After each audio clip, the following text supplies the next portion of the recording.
하나님의 말씀 창세기 26장입니다.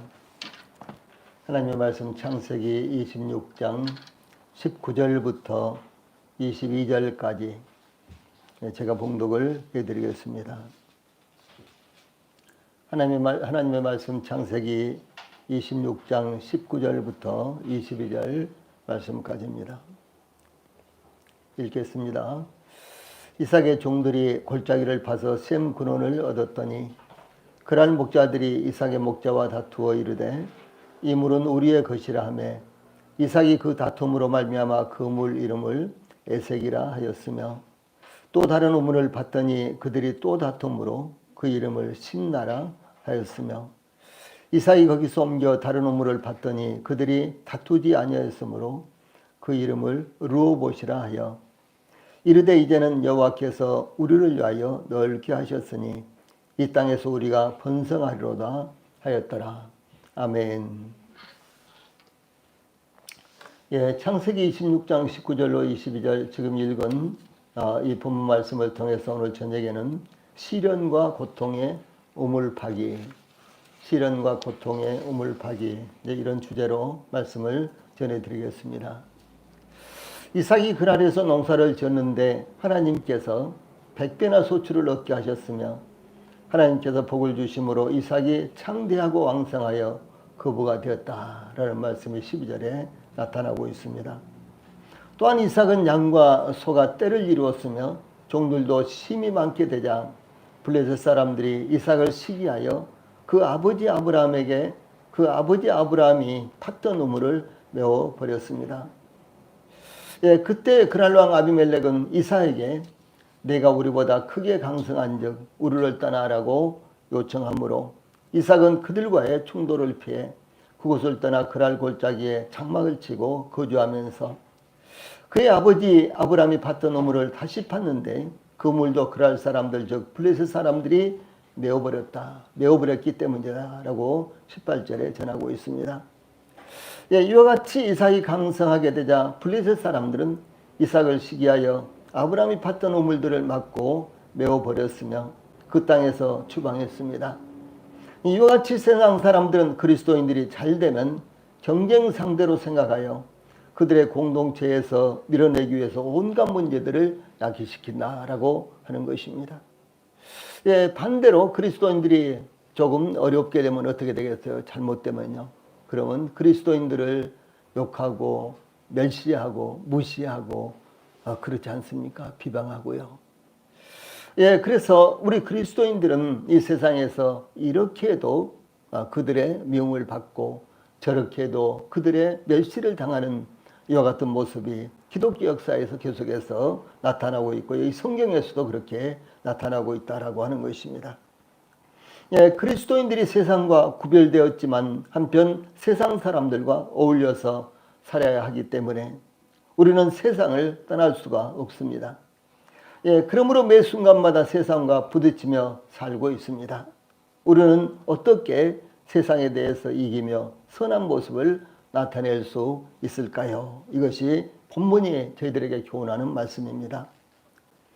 제일 먼저 19절 말씀은 우물을 파는 이삭의 모습이 나타나고 있습니다. 그랄 사람들 즉 그 땅의 원주민인 블레셋 사람들에게 나그네와 같았던 이삭이 그 땅에서 크게 번성하자 이것을 시기하고 못마땅하게 여긴 블레셋 사람들이 이삭을 추방하자 이삭은 그곳을 떠나 그랄 골짜기로 이주를 했습니다. 물이 귀한 가나안 땅에서의 우물은 제2의 생명이라고 할 수 있었는데 이삭이 관리하던 아브라함 때 봤던 우물들을 블레셋 사람들이 약탈한다거나 메워버리는 것은 전쟁 선포나 다름이 없었으며 이 생명의 위협을 당하는 사건이었습니다. 이 숙수가 귀한 이와 같은 지역에서 또한 우물을 파는 기술마저 미개했던 당시로서는 우물을 파는 것은 이 부족의 사활이 걸린 대단히 큰 공사였습니다. 그런데 아브라함 때 팠던 우물들을 블레셋 사람들이 메워버리고 이삭에게는 그들을 떠나라고 추방하였던 것은 이 부족의 사활을 걸고 싸워야 하는 사건이었습니다. 예, 그런데 이삭은 그랄 왕 아비멜렉이 이삭을 시기하여 추방하였을 때 그들과 다투거나 싸우지 않고 아비멜렉을 떠나 그랄 골짜기로 이주를 했습니다. 내가 우리보다 크게 강성한 적, 16절 말씀이죠. 내가 우리보다 크게 강성한 적, 이 아비멜렉이 이삭에게 이렇게 말한 것처럼 이삭이 아비멜렉보다 더 강하다거나 싸워볼 만한 상대일 수가 되었습니다. 그러나 이삭은 아비멜렉의 요청대로 그들을 떠나서 그랄 골짜기로 옮겨서 장막을 치고 거기에 거주했습니다. 이삭이 아비멜렉의 요청대로 그들을 떠나 그랄 골짜기에 거주하면서 우물을 팠던 것은 부족의 생존을 위해 물이 필요했기 때문이었습니다. 예, 그런데 이와 같이 이삭이 그들과 다투거나 대항하지 않고 그들을 떠나 이주를 했고, 또 다른 우물을 팠던 것은 이삭이 족장으로서 용기가 없고 어리석을 정도로 담대하지 못하여 족장으로서 자격이 없는 것처럼 보일 수도 있는 것이었습니다. 그러나 이삭은 블레셋인들과의 비교도 할 수 없을 만큼의 힘과 소유와 배경이 사실은 있었습니다.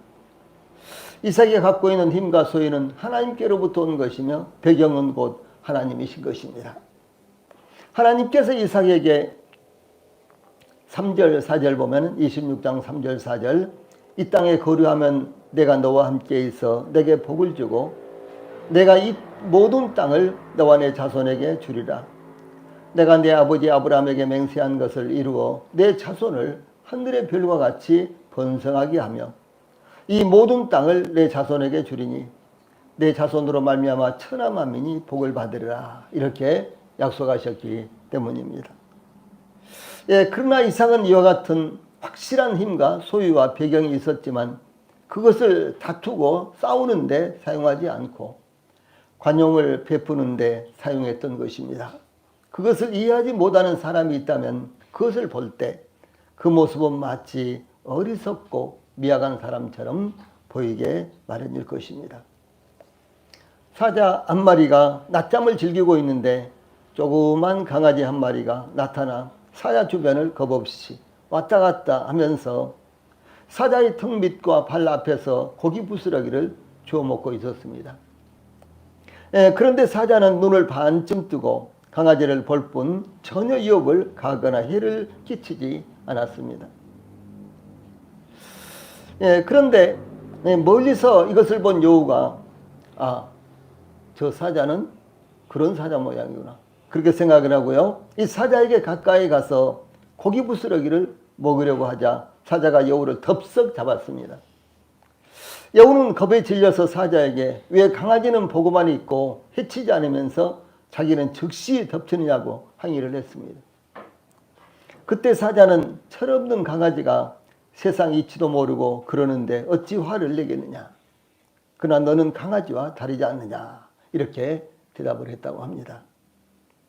힘이 센 자는 약한 자가 건드려도 맞서 싸우지 않습니다. 만약 싸운다면 자기 체면이 사실은 말이 아닌 것입니다. 여러분 생각해 보세요. 저 중국은 자기들 스스로 대국이라고 합니다. 실제로 중국은 엄청나게 크죠. 그 인구가 15억이나 됩니다. 그런데도 불구하고 정말 창피스럽게요. 우리가 먹고 이제 우리가 또 세계에 또 이렇게 드러내는 김치 같은 것도 자기들 것이라고 하고 뭐 한복도 자기들 것이라고 등등 정말 조잡스럽고 창피스럽게 그런 모습을 우리는 볼 수가 있는 것입니다. 자기들이 대국이라고 하면서요. 저희들과 그런 문화적인 측면에서도 싸움을 벌린다면은 그것은 대국이지만은 그것은 소국보다도 더 못한 이와 같은 참으로 좁은 마음을 갖고 있는 것을 우리가 말할 수가 있는 것입니다. 그래서 힘이 센 사람은 약한 자가 건드려도 싸우지 않습니다. 만약 싸운다면은 자기 말이 자기 입장이요 체면이 이거 말이 아니기 때문에 그렇습니다. 여러분 2m쯤 된 덩치가 아주 좋은 이와 같은 사람과요 한 1m 50쯤 돼 보이는 그런 사람과 싸우면은, 예, 어떻게 하겠습니까? 예, 그런 모습입니다. 또 뿐만 아니라 귀한 보물을 가진 자는 사소한 이익에는요, 연연하지 않은 법입니다. 이삭은 농사를 지어 100배나 소출을 얻을 정도로 비옥한 땅이었으며 이 생명과도 같은 우물이었지만 블레셋 왕 그랄 왕 아비멜렉이 추방을 하자 모든 것을 포기하고 그들을 떠나 다른 곳으로 이주했습니다. 이것이 하나님을 의미하는 강한 자의 모습이다라고 하는 사실입니다. 이삭은 그랄 왕 아비멜렉이 그들을 떠나라는 요청을 받고 그랄 골짜기로 옮겼는데 그의 종들이 골짜기를 파서 셈 근원을 얻었습니다. 이 셈 근원이란 말은 살아있는 물, 즉 생수라는 것 의미입니다. 생수를 얻었다라는 그와 같은 의미입니다. 이 셈 근원을 발견했다는 것은 수량이 풍부하고 수질이 좋은 새로운 셈을 팠다는 그런 의미입니다. 팔레스타인 즉 가나안 땅에서 우물을 팠다는 것은 대단히 어려운 일이며 또한 풍부한 물을 얻을 수 있는 우물을 팠다는 것은 더욱 어려운 일이기 때문에 우물을 중심으로 마을이 형성되고 우물 때문에 부족 간의 싸움도 자주 발생을 했습니다. 그러나 이삭이 그랄 왕 아비멜렉의 추방령에 따라 싸우거나 다투지 않고 그들을 떠나 그랄 골짜기에서 수질이 좋은 풍부한 샘 근원을 발견했다는 것은 하나님께서 이삭과 함께 하심을 나타내신 것이었습니다. 이삭은 가는 곳마다 우물을 팠던 것처럼 그리스도인들은 물을 얻기 위해서 우물을 파는 사람들입니다. 자신도 마실 뿐만 아니라 다른 사람들에게 나눠주기 위해서 우물을 파는 사람들입니다. 즉 그리스도인들은 말씀의 우물과 기도의 우물과 교제의 우물과 선행의 우물을 파는 사람들입니다.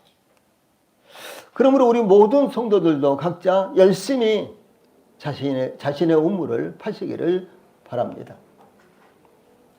다음에 20절로 21절에서는 다툼을 피하는 이삭의 모습을 볼 수가 있는 것입니다. 동남아시아의 인도차이나 반도에는 거기 태국, 미얀마, 베트남, 라오스, 캄보디아 이런 나라들이 있는 그 반도가 인도차이나 반도라고 합니다. 그 인도차이나 반도에는 길이가 약 4020km인 세계에서 13번째로 긴 강, 또 10번째로 물이 유수량이 많은 이 강이 있는데 그 강이 메콩강이라는 아주 거대한 강이 흐르고 있습니다. 제가 미얀마에서도 메콩강을 가보고 그리고 베트남에서도 메콩강을 가보고 이렇게 했는데요.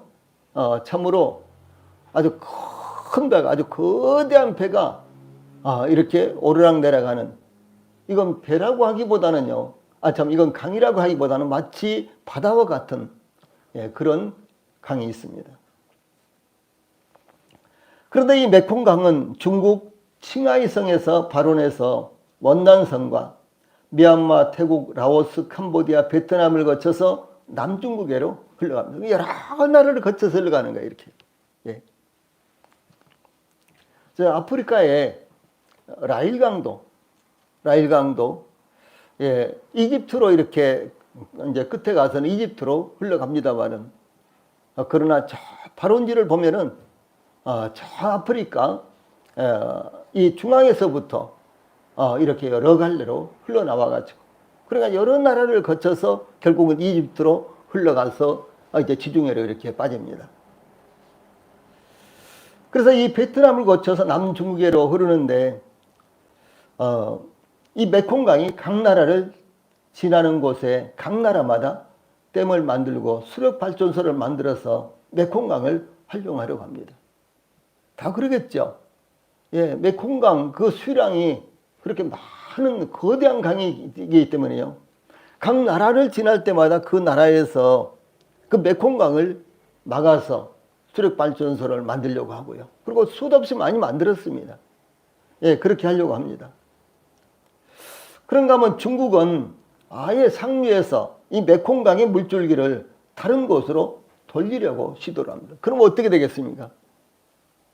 하류에 있는 여러 나라들은요, 갑자기 메콩강이 없어져 버리면 이 물 부족 때문에요, 그야말로 기사직정이 되어버린 거예요. 그래서 아주 오랫동안, 아직도 이제 해결이 안 됐습니다만, 오랫동안 중국과 그 다음에 그 여러 나라들이 서로 그것 때문에요, 아주 큰 전쟁을 일으킬 만한 그런 상황이 계속해서 일어나고 있습니다. 이 메콩강을 끼고 있는 국가들의 분쟁이 그래서 그치지 않고 있는 것입니다. 마치 이삭이 우물을 팠는데 그 우물을 그랄 사람들, 곧 블레셋 사람들이 자기들의 것이라고 또 쫓아와서 이렇게 하고, 그래서 이제 다투듯이 이 전 세계가 여러 나라를 흘러가는 이와 같은 강이 있는 유럽이라든가 아프리카라든가 동남아시아 같은 나라에서는요, 그 강으로 말미암아 아주 그 전쟁 일보 직전에 있는 이와 같은 나라들이 아주 많이 있는 것입니다. 이와 같이 그랄 곳 블레셋은 이 원주민으로 이삭을 추방하고도 이삭을 따라다니면서 괴롭게 했습니다. 이삭이 그랄에서 추방되어 그랄 골짜기에 거주하면서 생분을 얻었는데 그랄 목자들이 이삭의 목자와 다투어서 20절 보면 이 물은 우리의 것이라 이렇게 주장한 것입니다. 이것은 그랄 사람들이 이삭을 얼마나 시기하고 멀리 추방하려고 하는지 그들의 마음을 나타낸 것입니다. 그때 20절 후반부에 보면 이삭이 그 다툼으로 말미암아 그 우물 이름을 에색이라 하였으며 그랬죠. 에색은 억압하다, 강탈하다 에서 유래한 말로 이 불공평하게 강탈당한 것을 의미합니다. 이것은 블레셋 사람들로 인해서 이삭이 얼마나 고통을 당하고 있는지 표현한 것입니다. 이삭이 이 우물을 사수하지 않고 포기한 것은 블레셋 사람들과 싸울 힘이 없었기 때문이 아니라 이삭의 관대함 때문에, 이삭의 관대한 이 성품 때문에 그렇게 한 것입니다. 21절에 보면 이삭이 또 다른 우물을 팠더니 그들이 또 다툼으로 그 이름을 신나라 하였으며 이렇게 기록되어 있죠. 이 블레셋 사람들이 이삭을 쫓아다니면서 이삭을 괴롭혔으며 우물을 파서 물을 얻으면 또 다시 자신들의 것이라고 주장하며 빼앗고자 반복해서 시도하는 것을 의미하는 것입니다. 그러므로 이삭은 그 우물 이름을 신나라라고 불렀는데 적대감이라는 뜻으로요, 이 말은 원수같이 기다리고 있다는 의미의 그 사탄이라는 말에서 유래한 것입니다. 자, 그러니까요, 이 블레셋 사람들이 이삭에게 하는 행동은 마치 사탄이 하는 것처럼 그렇게 했다라고 하는 표현을 여기에 쓴 것입니다. 그래서 블레셋 사람들이 이삭이 우물을 파고 물을 얻기까지 기다리다가 우물을 얻게 되면 나타나서 그들의 소유라고 주장한다라고 하는 것입니다. 우물 파기가 너무너무 어려운 일이니까. 또 우물을 팔 수 있다고 할지라도 어디를 파면 과연 물이 나오는지 그것이 더 어려운 일이었어요. 그러므로 물이 펑펑 솟아오르는 우물을 판다는 것은요, 정말 어려운 일이었습니다. 그런데 블레셋 사람들이 가만히 보고 있다가 이삭과 그의 종들이 우물을 파는 것을 가만히 보고 있다가 물이 나오면요, 쫓아가서 이 물은 우리 것이다, 이 물은 우리의 것이다 라고 이렇게 다투면서요, 그것을 빼앗는 거예요. 그야말로 강도 같은 여 같은 일이죠. 그러나 이제 그때마다 이삭은 이들과의 충돌을 피하기 위해서 다른 곳으로 이주하여 또다시 우물을 팠다라고 하는 것입니다. 이렇게 또 피해서 또 가고, 또 그걸 포기하고 또 가고, 또 포기하고 또 가고, 이렇게 했다는 것이죠. 이삭은 열심히 우물을 팠습니다. 대적하는 자들을 피해서 또다시 우물을 팠습니다. 심지어 아브라함이 판 우물들을 블레셋 사람들이 메워버렸을 때 이삭은 그 우물을 또 다시 팠습니다. 즉 이삭은 우물을 팠고 블레셋 사람들은 우물을 막고 메워버렸다라고 하는 것입니다. 우물은 생명을 얻고 보존하기 위해서 필요한 물을 얻는 곳입니다. 그러므로 이삭이 우물을 팠다는 것은 생명을 얻고 보존하기 위한 노력을 끊임없이 계속했다라고 하는 것을 의미합니다. 그러나 블레셋 사람들은 아브라함이 팠던 우물을 막거나 흙으로 메어버림으로 사용하지 못하게 만들었으며 이삭이 팠던 우물을 빼앗았습니다. 이삭이 시련과 고통을 겪으면서도 우물을 파서 물을 얻었다는 것은 하나님의 말씀을 깊이 묵상하고 연구하여 말씀의 의미를 깨달았다는 것을 의미를 하는 것입니다. 하나님의 말씀의 의미를 깨달았을 때 그것은 마치 다윗이 시편 119편 103절에 이렇게 말씀했습니다. 주의 말씀의 맛이 내게 어찌 그리 단지요 내 입에 꿀보다 더 단이다. 이렇게 고백한 것과 같은 것입니다. 또한 시편 119편 72절에서는 주의 입의 법이 내게는 천천 금은보다 좋으니이다 라고 감탄하게 되는 것입니다. 하나님의 말씀은 목마른 사람에게 냉수와 같다. 잠언 25장 25절입니다. 하나님의 말씀은 완전하여 영혼을 소성시키며 우둔한 자를 지혜롭게 하기 때문이다. 시편 19편 7절 말씀입니다. 대단히 참 중요한 것입니다. 이삭은 이와 같이 우물을 계속해서 팠습니다. 그리고 블레셋 사람들은 그것을 방해하고 막고 메어버리고 또 우물을 파면 그것은 자기들의 것이라고 또 와서 빼갔습니다. 그럼 이삭은 또 다른 데로 옮겨서 또 다시 우물을 팠습니다. 블레셋 사람들은 또 방해합니다. 무엇을 의미합니까? 하나님의 백성들은 계속해서 하나님의 말씀을 이 성경 말씀에서 하나님의 말씀을 찾아서 그것을 발견하고 묵상하고 연구하고 그래서 그 깊은 뜻을 깨닫기 위해서 많은 노력을 합니다. 그런데 이 사탄은요 그것을 블레셋 사람들처럼 철저하게 방해한다라고 하는 사실입니다. 우리나라에서는 아무데나 파더라도 물이 나옵니다만은 우물물로 사용할 수 있는 우물을 파는 것은 쉬운 일이 아닙니다. 더구나 사막과 같은 황무지인 가나안 땅에서 우물을 파서 물을 얻는다는 것은 참으로 어려운 일이고 정말로 어려운 일입니다. 우물을 파는 자체도 어렵고도 고통스러운 일이지만 충분한 물을 얻기 위해서는 수맥을 발견해야 되는 것입니다. 우리가 그냥 이렇게 살고 있습니다만 이 땅 속에는 물이 흐르고 있습니다. 근데 물이 고여있다. 보통 이렇게 이야기하는데요. 이 땅을 파면은 겉은 완전히 말라있는데 어느 정도 파면 물기가 많이 있지 않습니까? 그리고 더 많이 파면은 많이 팔수록 물기가 수분이 많이 함유되어 있고요. 그리고 이제 그 물이 흐르는 수맥을 찾으면은요, 물이 아주 많이 나옵니다. 그런데 그 물을 저희들이 펌프로 이렇게 뿜어 올린다거나 내지는 뭐 전기 펌프로 이렇게 또 뿜어 올린다거나 모터로 뿜어 올린다거나 그럴 정도가 된다면 물이 많이 나와야 되지 않습니까? 그래서 이 물이 많이 흘러가는 이 수맥이 있습니다. 물이 쫙 흘러가는 거예요. 있습니다. 예를 들어서 사하라 사막 같은 데는요. 사하라 사막 같은 데는 수십 킬로나 되는 가지고 넓은 지하강이 있답니다.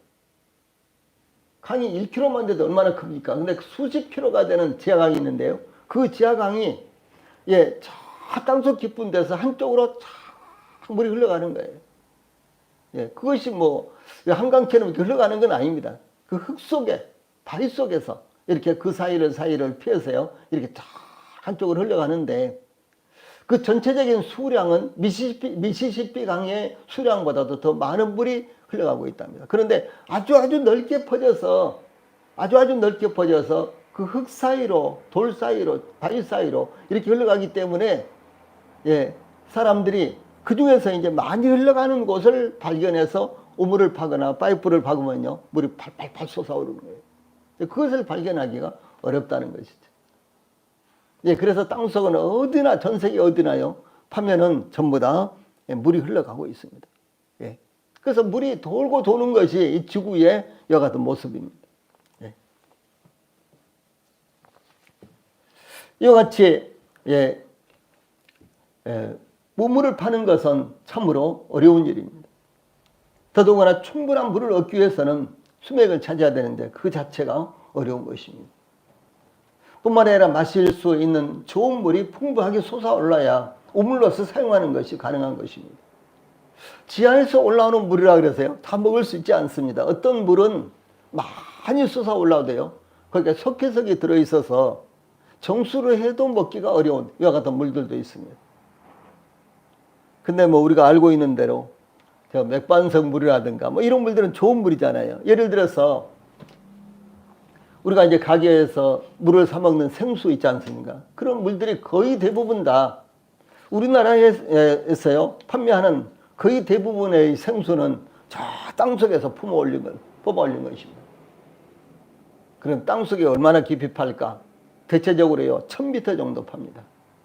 1000m가 얼마나 대단하게 깊습니까? 그렇죠? 1000m 정도를 이 파이프를 박아가지고요 그 바위층에서 그 맥반석 층에서 뽑아 올리는데, 그것을 이제 정수를 해가지고 이제 정수를 하는데 사람에게 좋은 것은 그대로 놔두고 사람에게 해로운 것들은 걸러지고, 그래서 정수를 해가지고 포장해서 이렇게 파는 것이 시중에 나오는 그 물들입니다.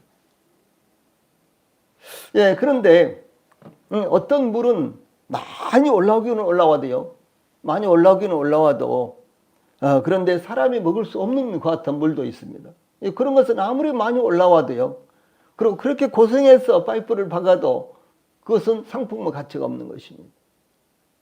그런가 하면요, 이제 이렇게 파이프를 하나, 두 개, 세 개, 네 개 이렇게 이제 박아가지고 물을 많이 품어 올려서 그냥 거대한 공장을, 이 생수 공장을 만들어서 막 물을 이제 만들어서 팝니다.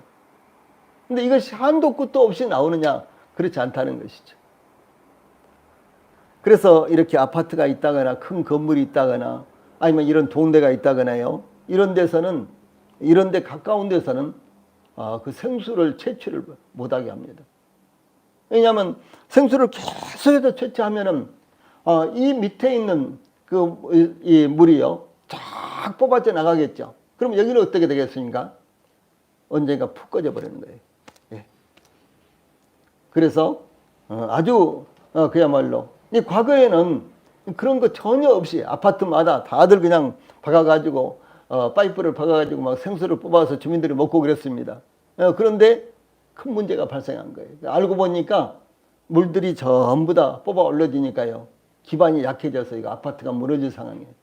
그래서 법을 정했습니다. 그렇게 하지 못하도록요. 그래서 몇 미터 간격으로 하나만 허락을 해주고, 그 중에서도 또 건물을 뽑아 올리는데 하루에 얼마까지만 뽑아 올리도록 하고요. 철저하게 잘 지키지 않으면 아파트도 붕괴되고 큰 건물도 붕괴될 수가 있는 것입니다. 예, 그래서 이와 같이 마실 수 있는 물이요 풍부하게 솟아올라야 우물로서 사용하는 것이 가능한데, 이것은 대단히 어려운 것입니다. 이와 마찬가지로 말씀의 우물이나 기도의 우물이나 선행의 우물을 파는 것도 힘들고 고통스러울 때가 정말 많은 것입니다. 그러나 그런 과정을 겪지 않으면 풍성한 물을 얻을 수가 없는 것처럼 말씀의 우물, 기도의 우물, 선행의 우물도 그런 과정을 거치지 않으면은 우리들에게 유익한 것을 얻지 못한다라고 하는 사실입니다.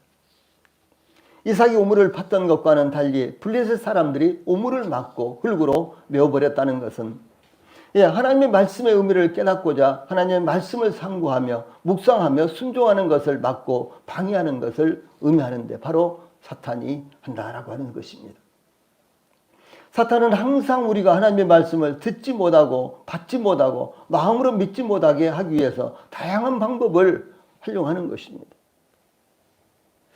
자녀들이 아직 어린 아이들, 유아들이 있는 이제 부모님들은 그 아이들이 하나님 말씀을 듣는 것을 아주 결정적으로 방해할 때가 있는 것입니다.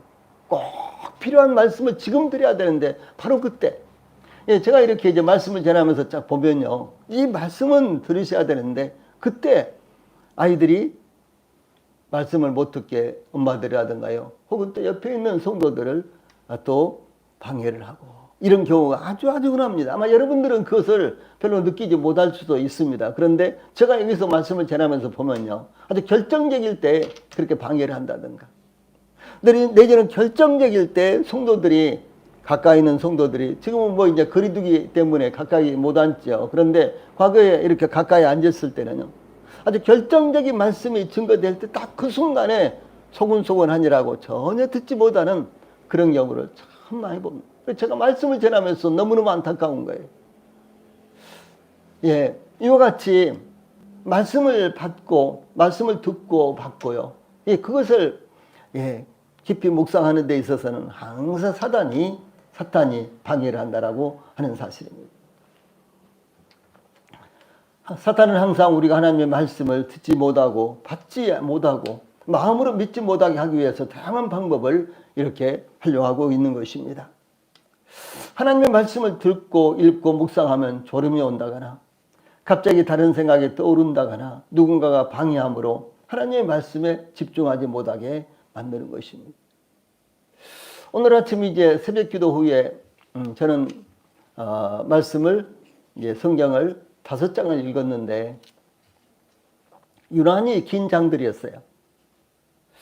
그래서 5장밖에 못 읽었는데 또 한 가지는 조금만 읽어도 졸리고 또 다시 조금만 읽어도 또 다른 생각이 들고 아무 그야말로 쓰잘데기 없는 쓸모없는 이와 같은 생각이 또 들어서 또 다시 읽고 거기서부터 읽고 그러다 보니까 시간이 너무 지체돼 가지고 5장밖에 못 읽었어요. 또 오늘 바쁘기도 하고 그래서 좀 더 한 10분 15분 정도 말씀 읽는 것을 일찍 끝내기도 했습니다만은 그런데 제가 12장 정도는 읽거든요. 아니면 10장에서 12장 보통 12장을 읽습니다 아침에. 그런데 오늘 5장밖에 못 읽었어요. 예. 저도 그렇게 방해를 받습니다. 예, 졸음 때문에 방해를 받기도 하고, 예, 그리고 또 이렇게 쓸데없는 생각, 아무 의미도 없는 것 같은 생각이 들어서 또 성경을 읽고 있는데 그런 생각을 하고 있는 거예요. 읽고 있는데 그러면 또 안 되잖아요. 그래서 또 다시 읽기를 시작하고 그렇습니다. 예. 오늘은 특별히 졸릴 만한 것 같은 것도 없어요. 제가 새벽기도 나오기 1시간도 훨씬 전에 일어나서 집에서 성경 보고 그러고 있다가 나왔습니다.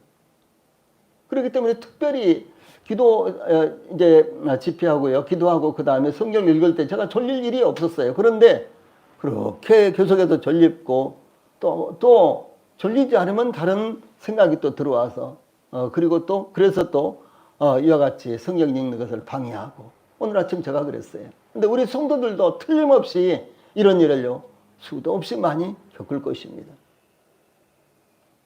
물론 이제 저희들이 피곤해서 그러기도 하고 뭐 여러 가지 이제 자연적인 혹은 생리적인 이와 같은 문제도 있습니다. 그러나 많은 부분 사탄이 우리가 하나님의 말씀을 읽지 못하고 그리고 받지 못하도록 이렇게 방해한다라는 것을요 우리 성도님들이 항상 마음에 두셔야만 되는 것입니다. 그래서 하나님의 말씀을 듣고 읽고 묵상하면 졸음이 온다거나 갑자기 다른 생각이 떠오른다거나 누군가가 방해함으로 하나님 말씀에 집중하기 못하게 만드는 것입니다. 이와 같이 하나님의 말씀을 듣고 읽고 묵상하는 것을 방해하는 것은 하나님께서 하시는 것이 아니라 사탄이 하나님 말씀을 막는 것이라는 사실을 우리 성도들이 기억해야 되는 거예요. 이 블레셋 사람들 그리고 이 아비멜렉이 이삭이 이 하나님의 사람으로서 우물을 파는 것을 계속해서 방해하고 그것을 가서 막아버리고 메꿔버리고 또 이삭이 또 우물을 파면은 또 그것을 뺏어버리고 제가 여러 번 말씀을 드립니다만은 중동에서 또 팔레스타인 가나안 땅에서 이스라엘에서 우물을 파는 것은 생존과 관련이 있는 것입니다. 우물을 파는 것이 쉬운 것이 아니에요. 그 땅에서는요. 더더구나 이삭 당시에는 기계라든가 우물을 파는 기술이라든가 이런 것들이 아주 미개했을 때였잖아요. 그러므로 이 우물을 판다는 것은 생사를 놓고 파야 되는 거예요. 그런데 그 우물을 팠는데 방해한다거나 그리고 그 우물을 막아버린다거나 메워버린다거나 뺏어버린다거나 강탈하는 거죠. 그것이 바로 블레셋 사람들이 하는 일인데 여기 기록된 대로요. 그것은 사탄이라는 의미를 의미로 이제 이삭은 그것을 해석하고 있다라고 하는 사실입니다. 주 예수님께서 마가복음 4장 15절에 말씀이 길가에 뿌려졌다는 것은 이들을 가리키매니 곧 말씀을 들었을 때 사탄이 즉시 와서 그들에게 뿌려진 말씀을 빼앗는 것이요. 이 말씀은 마태복음 13장 19절, 누가복음 8장 12절에도 조금 다르게 표현해서 나타납니다. 말씀을 들었는데 그것을 사탄이 즉시 뺏어버린 거예요. 그것이 바로 길 위에 떨어진 씨앗입니다. 예. 우리 성도들이 말씀을 들었는데, 우리 성도들이 말씀을 읽고 성경을 읽고 참 놀랍다, 하나님께서 이렇게 하셨구나, 참 감사하다 그러는데 그것을 돌아서면 다 잊어버린 거예요. 예. 그것이 아주 순간적으로만 나의 마음을 흥분시키고 나서 정말 내가 그것을 묵상하고 그것을 굳건하게 붙들고 있어야지만 그 말씀이 나에게 능력이 될 것 아닙니까? 근데 그렇게 하지 못하도록 하는 것이 이 사단이 하는 것이라고 주 예수님께서 그렇게 말씀하셨어요. 사탄이 즉시 와서 그들에게 뿌려진 말씀을 빼앗는 것이요, 이렇게 말씀하셨습니다. 그러므로 우리 성도들이 사탄의 방해를 받아들이는 것은 하나님의 말씀을 받지 못하도록 막는 사탄에게 패배한 것이다 라는 사실을 항상 마음에 두셔야 되는 것입니다. 자, 마지막으로 22절에서 또 다른 우물을 파는 이삭의 모습을 볼 수가 있죠. 이삭이 블레셋 사람들을 떠나 그랄 골짜기에서 우물을 파서 물을 얻으면 블레셋 사람들은 그 물이 자신들의 것이라고 다투어 강탈하였는데, 이삭은 그들과 다투지 않고 그들을 피해 또 다른 곳으로 옮겨 세 번째 우물을 파서 물을 얻었습니다. 하나님께서 이삭이 우물을 팔 때마다 물을 얻도록 역사하신 것입니다. 예, 가나안 땅에서, 즉 중동 지방에서 우물을 파서 물을 얻는다는 것은 참으로 어려운 일이었습니다. 더구나 장비가 열악했을 이삭 당시에 우물을 판다는 것은 힘들고 고통스러운 일이었습니다. 특히 겨우 우물을 파서 물을 얻었는데, 블레셋 사람들이 자기들 것이라고 덤벼들어서 빼앗고, 또 다른 곳으로 옮겨가서 또 다시 우물을 파서 겨우 물을 얻었는데 또 블레셋 사람들이 덤벼들어서 또 다른 곳으로 옮겨가서 또 다시 우물을 파고, 이러기를 세 번이나 반복한다는 것은 너무나 고통스럽고도 더 이상 참을 수 없는 일이었습니다. 아니, 참아서도 안 되는 일일 수도 있을 것입니다. 이런 상황에서 우리라면 어떻게 할까요? 우리가 땀을 뻘뻘 흘리며 온 힘을 다 기울여서 우물을 파서 겨우 샘물을 얻었는데 블레셋 사람들이 자기들 것이라고 우긴다면 우리는 어떻게 할까요? 못 먹는 밥에 재라도 뿌린다고 다시는 팔 수 없도록, 물을 마실 수 없도록 흙으로, 돌로, 콘크리트로 메워버리고 떠나겠죠? 아니면 뭐가 어긋나더라도 싸워서 이기려고 하겠죠. 그러나 이삭은 우물을 그대로 놔두고 다른 곳으로 옮겨가 또 다시 우물을 팠다라고 하는 것입니다. 예, 이와 같이 이삭은 또 다른 곳으로 옮겨 우물을 팠는데 그곳에서도 물을 얻었습니다. 이삭이 세 번째 옮겨 우물을 파서 물을 얻었는데 이번에는 블레셋 사람들이 다투지를 않았습니다. 그러므로 이삭이 그 우물을 르호봇, 즉 넓은 공간이라 이렇게 부른 것은 하나님께서 그의 가족과 가축들을 위해 적절한 장소를 예비하시고 제공해 주셨다라고 하는 것에 대해서 감사의 마음을 표현하는 것입니다. 주 예수님께서 마태복음 5장 5절에 온유한 자는 복이 있나니 그들이 땅을 기업으로 받을 것이며 이렇게 말씀하셨고요. 시편 기자도 시편 37편 11절에 오직 온유한 자는 땅을 차지하며 풍부한 화평으로 즐기리로다 이렇게 노래를 불렀습니다. 예, 그러므로 부딪힐 수밖에 없고 충돌할 수밖에 없는 상황에서도 하나님을 의지함으로 참고 기다리며 관용을 베푸는 것은 하나님 앞에 복된 것이다 라는 사실을 말씀하는 것입니다. 또한 이삭이 그 물을 르호봇이라고 불렀는데 넓은 공간이라는 뜻입니다. 이삭은 이제는 여호와께서 우리를 위하여 넓게 하셨으니 이 땅에서 우리가 번성하리로다 20절 후반절에 그 우물의 이름을 르호봇이라고 이렇게 부른 이유를 설명하고 있습니다. 자, 여기에서요, 이삭은 이 모든 방해에도 불구하고 계속해서 이제 다른 곳으로 옮겨서 또 다른 곳으로 옮겨서 또 다른 곳으로 옮겨서 이렇게 우물을 계속해서 팠습니다. 예, 방해하고 와서 강탈을 해가고 이제 그런 것과요, 그런 것은 그냥 포기하고 또 다른 곳으로 가서 또 다른 곳으로 가서 또 다른 곳으로 가서 이렇게 했다는 사실이죠. 예, 그런데 이 모든 일들을 이삭은 르호봇, 하나님께서 그렇게 하셨다 이렇게 보는 것입니다. 예. 여기 번성하리로다라는 의미는 열매를 맺다라는 뜻인데 풍성한 수확을 얻으며 넓은 지역에서 이삭의 부족이 번창할 것을 의미합니다. 이삭은 지금까지 계속해서 억울한 일을 당하며 쫓겨다녔습니다. 그러나 이제는 넓은 지역에서 안정적으로 번창하게 될 것을 바라보고 있는 것입니다. 특히 이삭은 이제는 여호와께서 우리를 위하여 넓게 하셨으니 라고 드디어 하나님께서 이삭에게 넓은 지역에서 번창하도록 인도하셨다고 고백한 것입니다. 지금까지 이삭은 수많은 수모와 고통과 위협을 겪으면서도 다투거나 싸우지 않고 끝까지 인내하며 양보했습니다. 그 결과 하나님께서 최후 승리와 번영을 허락하셨다고 증거하고 있는 것입니다.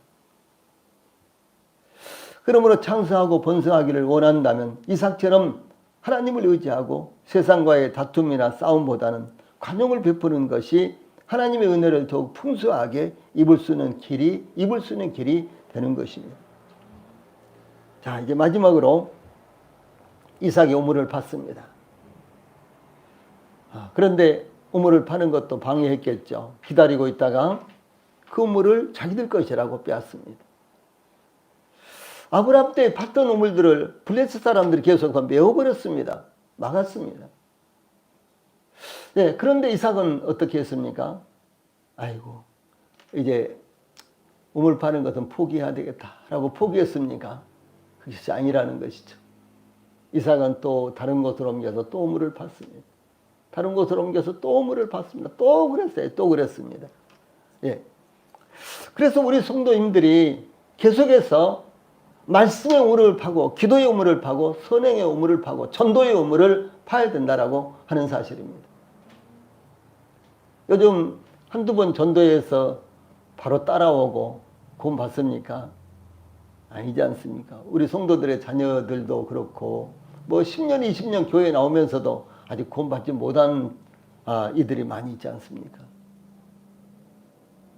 그래서 우리가 전도를 쉬지 아니하고 말씀을 읽고 묵상하는 것을 쉬지 아니하고 기도를 쉬지 아니하고 선행을 베푸는 것을 쉬지 아니하고 이것이 이삭처럼요 계속해서 우물을 파는 것을 의미하는 것입니다. 우리는 우물을 파야 됩니다. 예, 말씀의 우물을 파야 됩니다. 힘들고 고통스럽더라도 우물을 팠을 때 비로소 물을 얻을 수 있는 것입니다.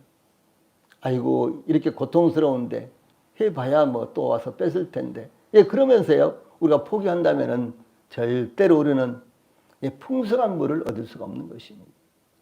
예. 말씀을 처음에 이렇게 읽으면요 뭐 한 장 읽었다고 그냥 그 가운데서 정말 말씀 좋다 막 이렇게 깨닫게 됩니까? 안 되지 않습니까? 우리 성도들이 1시간 설교 들었다고 참 말씀 기가 막히다 뭐 이렇게 됩니까? 안 되지 않습니까? 예? 다른 성도들은 전혀 뭐 흥미도 없는 이와 같은 대목에서 어떤 성도들은 너무너무 좋아서 어쩔 줄은 모르는 경우도 있습니다. 그러니까 말씀에 계속해서 집중하면 그것이 우물을 파는 것이고 그러면 하나님께서 말씀을 깨닫도록 해주신다는 사실이죠. 저는 구원받을 받고 나서 얼마 안 되세요. 요한복음 3장 16절이 너무너무 좋아서 그 중에서 하나님이 세상을 이처럼 사랑하사 저를 믿는 자마다 그 마다 속에 나도 들어있구나.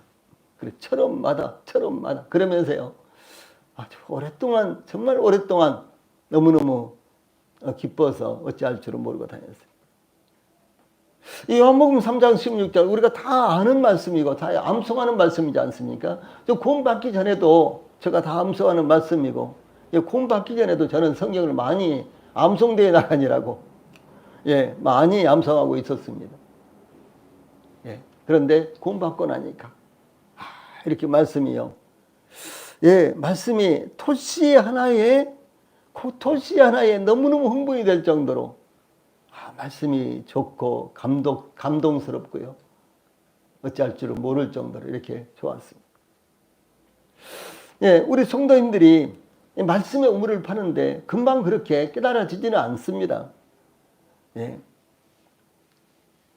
그리고 1시간 설교 듣는다고 그 설교를 통해서 금방 깊이 깨달아지고 너무너무 좋아서 어찌할 줄을 모르고 그런 상황이 안 된다는 사실이죠.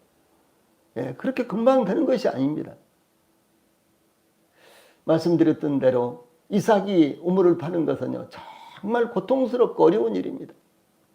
거기다가 블레셋 사람들이 그 방에 막고 메워버리고 빼앗고 하는 일들이 반복됐지 않습니까? 얼마나 어려운 일입니까? 그런데 이제 마지막으로 다른 곳으로 옮겨서요, 우물을 파는데 그 우물을 누워보시다 이렇게 했지 않습니까? 하나님이 다 이렇게 하셨구나. 우리를 이 넓은 곳에 와서 이렇게 번창하도록 하기 위해서 하나님께서 그렇게 하셨구나라고 이렇게 깨닫게 되는 거예요. 하나님은 우리 성도들요, 절대로 손해보도록 하지 않습니다. 절대로 우리 성도들이 어려움 당하도록 하지 않습니다. 궁극적으로 어려움 당하도록 하지 않는다는 사실이죠. 지금 당장은 어려워 보이고 고통스러워 보이고 힘들어 보이고 그런다고 할지라도 그 하나님의 뜻에 순종하고 계속해서 하면은 하나님은 우리 성도들에게 더 풍성하게 갚아주신다라고 하는 사실을 우리 모든 성도들이 기억하시기 바랍니다. 그래서 특히 말씀의 우물, 기도의 우물, 선행 우물을 파서 전도의 우물을 파서 하나님의 풍성한 은혜를 얻을 수 있게 되기를 바랍니다. 기도하시겠습니다.